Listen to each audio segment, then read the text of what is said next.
Hi everyone, Matt here and welcome to this video. In today's review, I'm going to be talking about a fragrance from the house of Azzaro. And this is a fragrance that I've had in my collection for many years, and it's a fragrance that I actually don't wear a lot.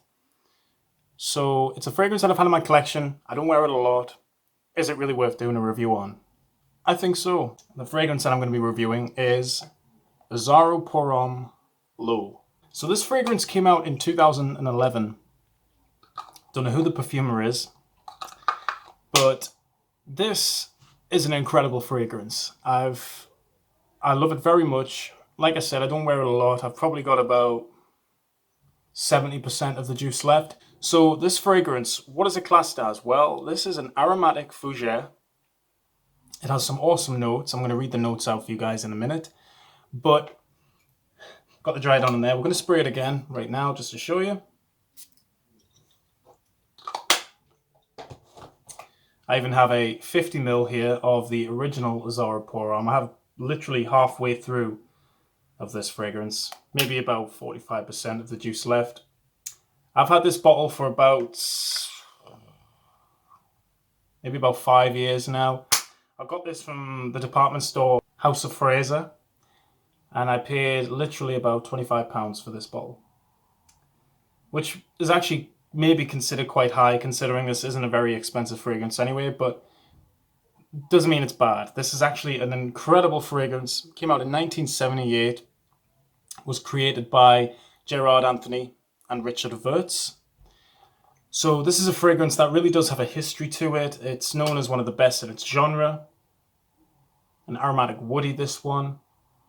It's really, really incredible. I mean, I know there's going to be people in the comments, saying things like, well, you don't have the vintage is better, which I'm pretty much not going to disagree with you on that. It probably was better. It's got amazing sillage, it's got amazing longevity on it. It's truly an amazing piece of masculine perfumery. And if you guys know all about this fragrance, you'll know exactly what I mean by it, because it is incredible. But we are going to be talking about, of course, this one. This is the low version, and this one is literally, I wouldn't exactly want to think of it as a fresher version, because that sounds a bit generic when you come across a fresher version of the original scent. But this does happen to be the case here, guys. This is literally a fresher version of Azzaro Pour Homme. I'll put the notes on the screen so that you guys can see. We have notes in the top of yuzu, grapefruit, and Amalfi lemon. So we get a beautiful Italian citrus with a very nice dry grapefruit note with a little bit of yuzu, creating a little bit of what smells to me a little bit like a Japanese freshness. The only way I can describe that is yuzu, of course, is a Japanese citrus. It's a citrus fruit that grows only in Asia. In the mid, we also get lavender and geranium. And in the base, we get sandalwood, patchouli, vetiver, and musk.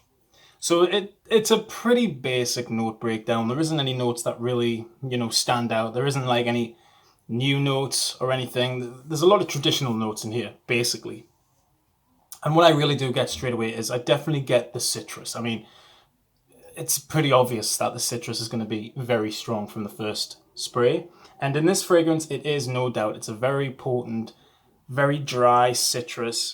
Really what this fragrance is all about is that grapefruit in the opening, which is very, very nice, very dry. Also has that little bit of a sourness to it.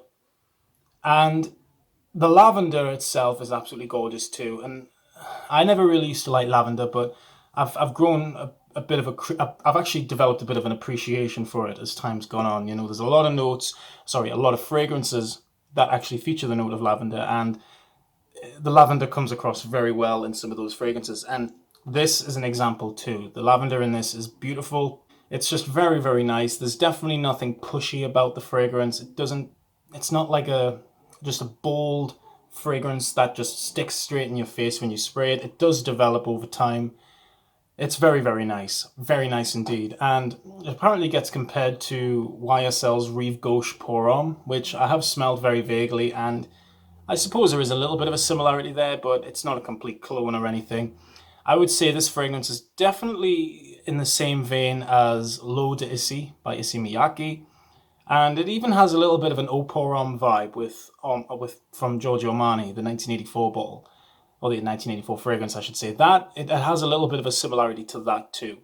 So for this really being a 2011 fragrance, this to me smells like it could have came from the 80s. It smells like it could have came from even the 90s even. It has this old school type of smell to it as well. I think just the use of the citruses with the standard geranium mid, standard lavender and geranium mid, with that traditional woody green base, it really gives this fragrance a sort of old school vibe. And that's not a bad thing. I remember when I picked this up, I actually picked this up from Sports Direct, which is it was a store here in the UK. It's now closed down now. I got it from there when they were selling fragrances, and I've never looked back. I've literally never looked back. This is a great scent that I would really highly recommend that you guys check out. It's definitely not a complicated scent. It's not complex. It's very simple, yet it's classy enough to wear in casual situations and, of course, classy situations as well. If you like the original Azzaro Pour Homme, like myself, I absolutely love this fragrance. In my opinion, it's a masterpiece. Then you will like this version. I wouldn't say that it did the original any favors by being better or anything. I'm glad they didn't make it better. I don't think you can beat this. But if this had not been released, I don't think I would have ever been able to recognize a fresher version of Azzaro Pour Homme. But you can, because the original DNA is inside here. Of course, Azzaro Pour Homme is known to, of course, already have the note of lavender, but it also has a lot of other notes like anise.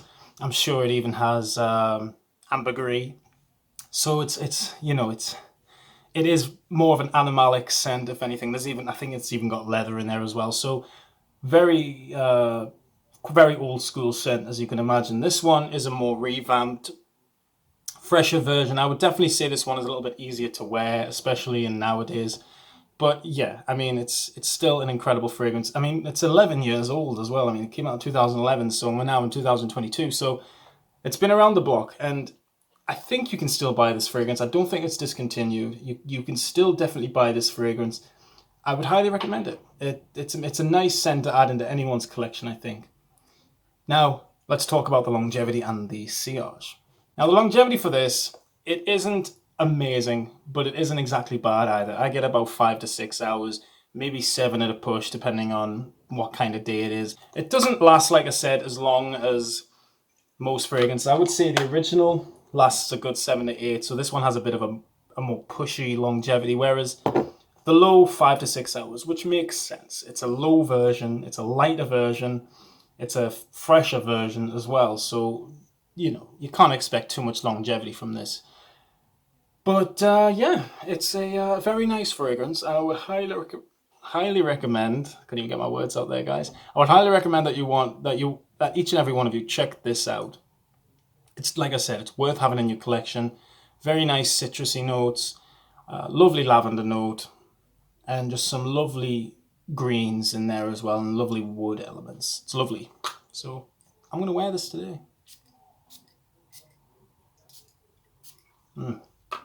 5 sprays, why not? It's not the strongest of fragrances, so yeah, it won't hurt. Thanks for watching, guys. I will see you all in the next episode. Keep smelling good.